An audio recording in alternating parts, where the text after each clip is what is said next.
What makes a man truly evil? Is it the whims of his people, his faith, his father? When men commit great atrocities, who is to blame? The circumstance which led him to depravity, or the nature of his intent? If perspective is all that matters, why do we pretend that there is a choice? No. A man isn't born evil.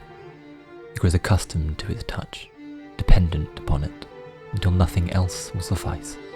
And Ramsay Snow is no exception.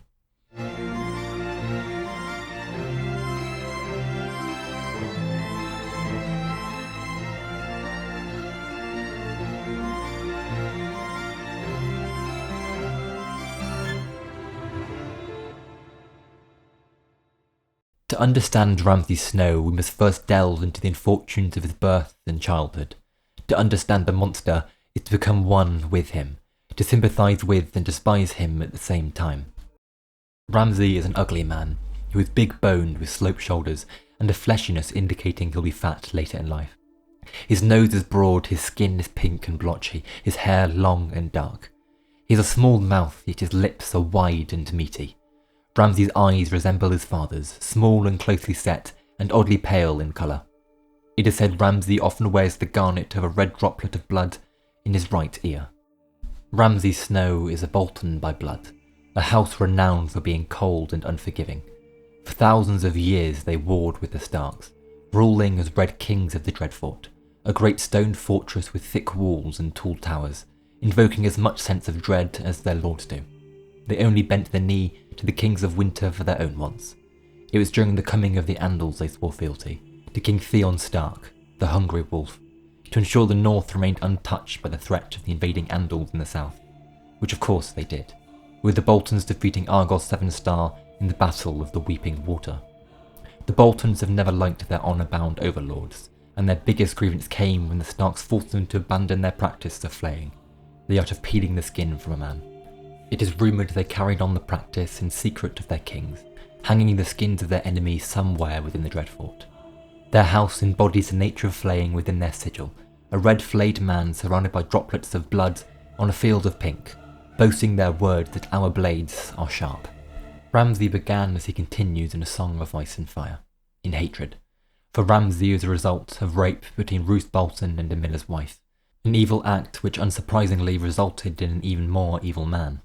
While hunting along the Weeping Water, Roose laid eyes upon a miller's wife and in that moment decided to enact the forbidden tradition of the first night, whereby a lord had the right to bed the bride of his subjects on their wedding night. However, this miller had not informed his lord of his marriage, and so Roose hung him under a tree and raped the bride beneath his swinging body, an act of unprovoked tyranny. A year later, the woman arrived at the Dreadfort with a newborn baby boy, Ramsay. Roose nearly killed the mother and the babe, but when he saw the child had his eyes, the idea of being known as a kinslayer stayed his hand, not for the benefit of his bastard son, but so his own reputation would not be tarnished. Ramsay's mother claimed that after her husband's death, her brother-in-law stole the mill and cast her out from her home, which angered Roose, if not for depriving his bastard son of a home, but because this man knew of his depravities and the laws he broke. And so the man's tongue was removed so he could spread no tales to his liege lord, Lord Rickard Stark of Winterfell, the father to Ned, Brandon, Lyanna, and Benjen Stark, and of course the grandfather to Ned's children, Robb, Sansa, Bran, Arya, and Rickon. Roose then gave the woman the mill alongside a pig, several chickens, and a bag of copper stars every year on one condition, that Ramsay could never learn the truth about who his father was. Years later, Ramsay's mother once again returned to the Dreadfort, seeking help from Lord Bolton, claiming that she couldn't care for Ramsay as things were, as he had grown up wild and unruly, a trait that is inevitable when lacking a father figure and a trait that he never abandons. In response, Roose sent Ramsay a servant known as Reek, who despite taking constant washes always smelled bad due to some alleged unknown birth condition that caused his skin to reek, hence the nickname. Reek was given to Ramsay and his mother not as a means of support, but as a cruel joke, for Ramsay's mother demanding help in raising something as incredulous as the bastard son. Nevertheless, Ramsay and Reek grew inseparable, to the point where it is uncertain as to whether Ramsay had corrupted Reek, or Reek had corrupted Ramsay. Reek is almost as renowned for his cruelty as Ramsay, and is rumoured to practice necrophilia, which I won't be explaining here. Regardless of who began Ramsay's spiral of cruelty, Reek was never seen far away from his new master from that point, as Reek knew better than to deny him. The first iteration of Reek, that is. At some point in the years following, Ramsay learned of his true parentage.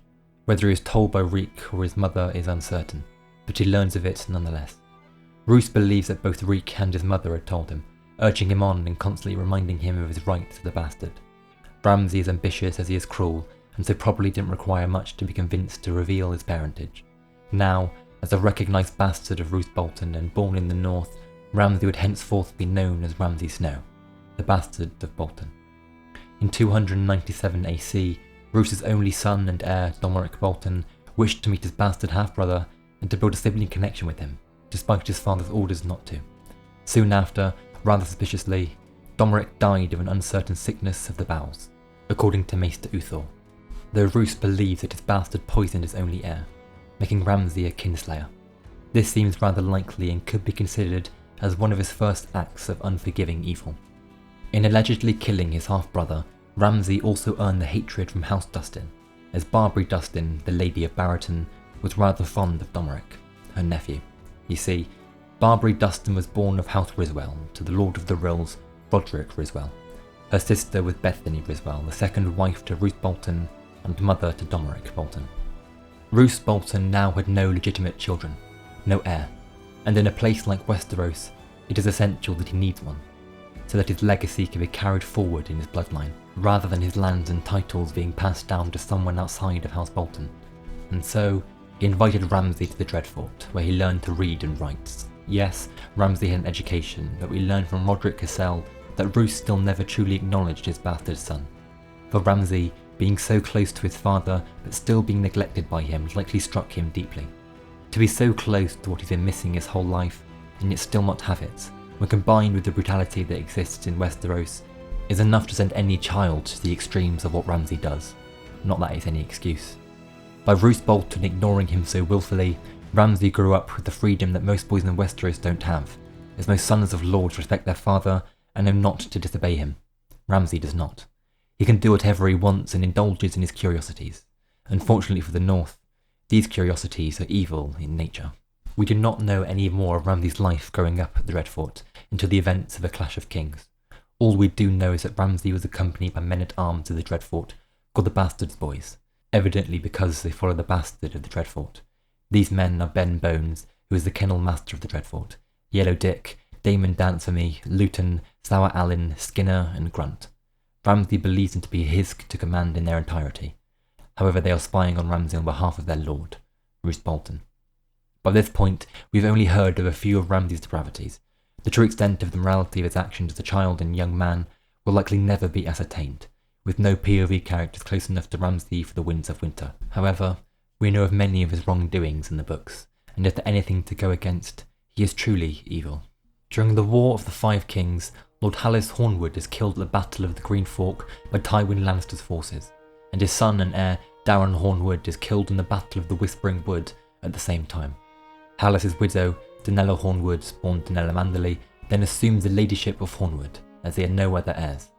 Ramsay Snow, hearing of this, abducts Danella on her journey home from the Harvest Feast at Winterfell, where she is forced to marry Ramsay at swordpoint and sign a document proclaiming him as her heir. Wyman Manderley, hearing of his cousin's abduction, moves to occupy Hornwood, which provokes fighting in these lands between the Boltons and the Manderleys, to which Roderick Cassell, who is serving as Castellan of Winterfell, rides east to intervene. Following the wedding, Ramsay locks Danella Hornwood in a tower and doesn't feed her, leaving her to starve. Seeing Roderick's men moving towards his own, Ramsay swaps his clothes with Reek and covers him in filth, ordering him to ride away, to which he is shot with an arrow in the back and killed. Meanwhile, Ramsay, disguised as Reek, is imprisoned and taken back to the dungeons of Winterfell. Roderick Cassell finds the tower Danella Hornwood was trapped in and smashes down the door to find the innocent lady starved to death, with the tips of her fingers eaten off in desperation for sustenance. After the capture of Winterfell by Theon Greyjoy, Ramsay, disguised as Reek, exchanges his freedom for a vow of service to House Greyjoy and its lord, Balon Greyjoy, where he grows to be one of Theon's most trusted attendants. Ramsay assists Theon in his hunt in the Wolfswood to bring the escaped Bran and Rickon Stark back to Winterfell. When this fails, it is Ramsay who orchestrates Theon's cover-up by killing two miller's sons and flaying their bodies, so they would become unrecognisable. before their heads are mounted on spikes atop the castle walls. Later, with the approval of Theon, Ramsay kills the only other Iron Men who knew of this plot. When the Greyjoy conquest of the North goes awry, Reek offers to take a large sum of money to the Dreadfort to return with reinforcements, which he of course does, only returning as Ramsay Snow instead of Reek. When Roderick Cassell's force greets Ramsay's, Ramsay slices the knight's arm off and has his army ambush the remaining Northmen in the battle at Winterfell. He then rides to the gates of Winterfell and presents the bodies of Roderick Cassell, Leopold Tallheart, and Clay Cowan as a show of loyalty to Theon, who allows him inside. Once inside, Ramsay orders his men to sack Winterfell, only sparing Big Walder and Little Walder Frey and imprisoning Theon Greyjoy. Ramsay keeps Theon at the Dreadfort, where he reportedly flays him, allegedly killing him in the process, sending a small piece of his skin to his father, Roose Bolton, at Harrenhal. When Roose arrives at the Twins, he presents his skin to Robb Stark as a gift to show vengeance and justice. What follows is the Red Wedding, where Roose murders Robb and destroys the Northern army with the Freys. As a reward, Roose is named Warden of the North, and Ramsay is betrothed to Arya Stark, giving him a claim as Lord of Winterfell. Ramsay also receives a decree of legitimization from King Tommen, making him Ramsay Bolton instead of Ramsay Snow, finally. In a dance with dragons, Ramsay forces Theon to take on the role of Reek, inspired by his previous servant, never allowing him to bathe and removing the skin on several of his fingers and toes.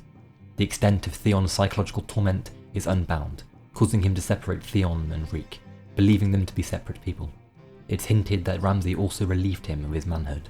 Ramsay tells Reek to pretend to be Theon Greyjoy again to make the Ironborn force at Moat Cailin surrender, which they do under the false pretenses of safety. Ramsay of course has them flayed, sending letters to the remaining Ironborn at Deepwood Motte and Torrhen Square, held by Asha Greyjoy and Dagmar Cleftjaw respectively, ordering them to flee the north or suffer the same fate. Ramsay weds Arya Stark, who is actually Jane Poole, in the Godswood of Winterfell, establishing House Bolton of Winterfell. Ramsay abuses Jane during their bedding and continues to after their wedding, tasking Reek to keep her clean. Many northern houses pledge fealty to Stannis Baratheon and join him on his march so they can free who they believe to be Arya Stark. Whilst at Winterfell, several men are found dead and the Freys and Mantleys begin infighting. Mance Rayder, disguised as a singer Abel, then rescues Jane Poole from Winterfell with the help of Theon. At Castle Black, Jon Snow receives a raven from Ramsay that said the following: "Your false king is dead, bastard. He and all his hosts were smashed in 7 days of battle. I have his magic sword. Tell his red whore. Your false king's friends are dead, their heads upon the walls of Winterfell. Come see them, bastard. Your false king lied, and so did you. You told the world you burned the king beyond the wall, instead you sent him to Winterfell to steal my bride from me. I will have my bride back. If you want Mance Rayder back, come and get him. I have him in a cage for all the north to see, proof of your lies. The cage is cold, but I have made him a warm cloak from the skins of the 6 whores who came with him to Winterfell. I want my bride back, I want the false king's queen, I want his daughter and his red witch, I want this wildling princess, I want his little prince, the wildling babe, and I want my Reek. Send them to me, bastard, and I will not trouble you or your black crows. Keep them from me, and I will cut out your bastard's heart and eat it. Ramsay Bolton, true-born Lord of Winterfell." Most fans believe, however, that this pink letter, as it is known, is not written by Ramsay, but by another, perhaps Mance Rayder himself, or another of the Northern Lords, part of a grand Northern conspiracy. Doubtless, though, Ramsay Bolton has committed atrocities more vile than any of us could simply comprehend, and his actions will likely have severe consequences in the Winds of Winter.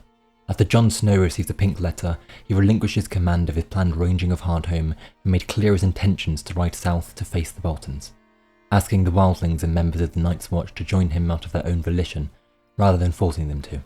This violates his oaths, however, despite his intent being to protect the Night's Watch from Ramsay, and his men kill him for it in a mutiny. It's highly likely that Jon Snow will be resurrected in some way in the Winds of Winter by Melisandre, in the same way that Thoros of Myr managed to do with Beric Dondarrion, meaning Jon Snow will live, though probably with differing morals than he had previously. Although he is alive, his death would relinquish him from his oath as a member of the Night's Watch and allow him to freely attack the Boltons with the wildlings. We know Stannis is still preparing to attack the Boltons' forces in the sample chapters of the Winds of Winter, which doesn't mean the pink letter is a lie as much as Ramsay may be misinformed or someone is trying to trick Jon to march south. The accepted conclusion of Ramsay Bolton is that he will die at some point, as is fitting for a man so widely despised. There are many possibilities on how Ramsay could be killed. George R. R. Martin has said in interviews that Ramsay's hounds will meet the Stark direwolves, which could mean that he's killed by one, or simply that they fight in the book's version of the Battle of the Bastards, if there is one. An ironic ending to Ramsay Bolton would be similar to his demise in the show, that being that he'll die at the hands, or mouths, of his hounds, fitting for a man so infatuated with hunting people with them. The most satisfying outcome though, I believe, would be for Theon Greyjoy to kill him. It is likely that the Boltons will be defeated in the Winds of Winter by Stannis Baratheon or Jon Snow, at which point Ramsay Bolton could be captured with the intent of being publicly executed for all the North to see. In the time he is kept as a prisoner, potentially in the kennels of Winterfell, the dungeons could be full, I think it would be interesting to see Theon Greyjoy confront his former master. A chapter that would involve Ramsay trying to manipulate him in becoming Reek again and freeing him, whilst Theon battles with a sense of self and eventually triumphs, making clear his choice that he is Theon Greyjoy, and ending the chapter with him releasing Ramsay's hounds, who then kill him.